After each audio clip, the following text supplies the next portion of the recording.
इमाम आज़म अबू हनीफा नौमान बिन साबित रहमल्लाह फ़िक़्ह इस्लामी की दुनिया का वो रोशन मीनार हैं जिन्होंने कुरान व हदीस, फ़िक़्ह व इज्तिहाद और उसूली दीन की खिदमत में वो कारनामे सरअंजाम दिए जिनकी नज़ीर पूरी इस्लामी तारीख में बहुत कम मिलती है।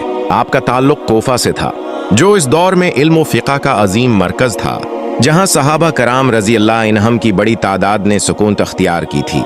यही वजह है कि इमाम अबू हनीफा को बराह रासत सहाबा की शागिर्दी का शरफ भी हासिल हुआ। खुसूसन सहाबी रसूल हजरत इन्स बिन मालिक, अब्दुल्ला बिन जुज़ और सैयदना अब्दुल्ला बिन अब्बास के शागिर्दों से आपने इल्म हासिल किया, जिसने आपकी इल्मी बुनियाद को नहायत मजबूत बना दिया। इब्तदा में आप कपड़े के ताजिर थे, लेकिन अल्लाह ने आपको ऐसी जहानत, ऐसी फहम, ऐसी बसीरत अता फरमाई कि कोफा के अजीम मुहद्दिस हमाद बिन अबी सुलेमान की नज़र आप पर पड़ी। उन्होंने अबू हनीफा की फ़िक़ही सलाहियत देखकर उन्हें अपने हल्का दरस में शामिल कर लिया। आपने पूरे 18 बरस तक हमाद की सोहबत अख्तियार की और उन्हीं की बदौलत फ़िक़्ह, क़ियास, इस्तिंबात और मसाइल के इस्तिखराज में बेमिसल मकाम हासिल किया। इमाम अबू हनीफा क़ुरान व हदीस के साथ साथ सहाबा और ताबीईन के फतावी पर गहरी नज़र रखते थे। उसी लिए उनकी फ़िक़्ह को फ़िक़्ह राय कहा जाता है, यानी वो फ़िक़्ह जो नुसूस शरिया के साथ इंसानी अक्ल, उसूल और क़ियास को भी बड़ी एहतियात और गहरी तहक़ीक़ के साथ इस्तेमाल करे। इमाम अबू हनीफा का सबसे बड़ा इल्मी कारनामा ये है कि उन्होंने इस्लाम के फ़ुक़ही मसाइल को पहली मर्तबा मुनज़्ज़म तरतीब के साथ मरतब किया, मसाइल को अबवाब की शक्ल दी। आपके कायम करदा उसूल फ़िक़्ह ने बाद में आने वाले तमाम फ़ुक़हा के लिए बुनियाद फराहम की। आपने अपने शागिर्दों को सिर्फ जवाब नहीं सिखाया, बल्कि सवाल करने, गौर करने, सोचने, दलील तलाश करने और हर पहलू का जायजा लेने का तरीका सिखाया।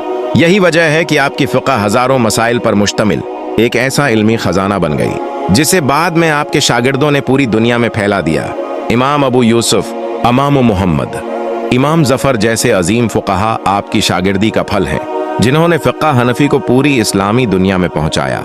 इमाम अबू हनीफा की फ़िक़्ह कुरान, सनत, इजमा, अक़वाल सहाबा, क़ियास, इस्तिहसान और अर्फ पर कायम है और उसमें इंसानी आसानी, रहमती शरीयत, उमूमी हालात और माशरती ज़रूरत को हमेशा पेश नज़र रखा जाता है। न सिर्फ आलम थे बल्कि मुत्की, इबादत गुजार और इंतहाई सच्चे इंसान थे।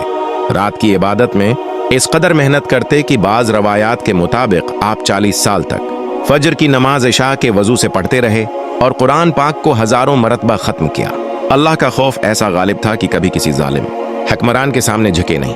जब अब्बासी खलीफा मंसूर ने आपको काजी अल-क़ुज़ा बनाने का हुक्म दिया तो आपने फरमाया, जो शख्स खुद हक के मुताबिक फैसला न करे, मैं उसके लिए फैसले कैसे करूं?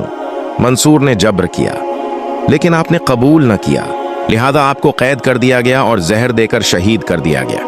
150 में आप इस दुनिया से रुखसत हुए, लेकिन इल्म की वो मिसाल छोड़ गए जो आज भी पूरी उम्मत को रोशनी दे रही है। आपका मनहज न सख्त था, न सख्ती पैदा करने वाला, बल्कि ऐसा मतवाज़िन और मुतदिल कि इसमें कुरान की हिकमत, हदीस की रोशनी और उम्मत की ज़रूरतें एक साथ जमा हो जाती हैं। शरीयत के मसाइल चाहे इबादात से मुताल्लिक़ हों, मामलात से हों, ख़ानदान से हों, अदालतों से हों या रियासत व मईशत से, हर जगह इमाम अबू हनीफा के उसूल, फ़िक्र और फ़िक़ही नताइज आज भी मुसलमानों की रहनुमाई कर रहे हैं।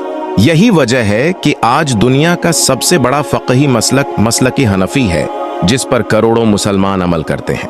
इमाम आज़म का मकाम सिर्फ एक फ़क़िया का नहीं, बल्कि अम्त के मेमार का है, जिन्होंने शरीयत को आसान, मुनज़्ज़म और अक्ल व दिल दोनों के लिए काबिल फ़हम बनाकर पेश किया। उनकी ज़िंदगी का हर लम्हा इल्म, तक़वी, इखलास, इस्तिक़लाल और हक़ गोई के नूर से भरा हुआ है। वो न सिर्फ फ़क़ीह आज़म हैं, बल्कि किरदार, अखलाक और ज़हद के भी इमाम हैं, और उनका नाम रहती दुनिया तक वफ़ादारी, दियानत, इल्म और ईमान की अलामत रहेगा।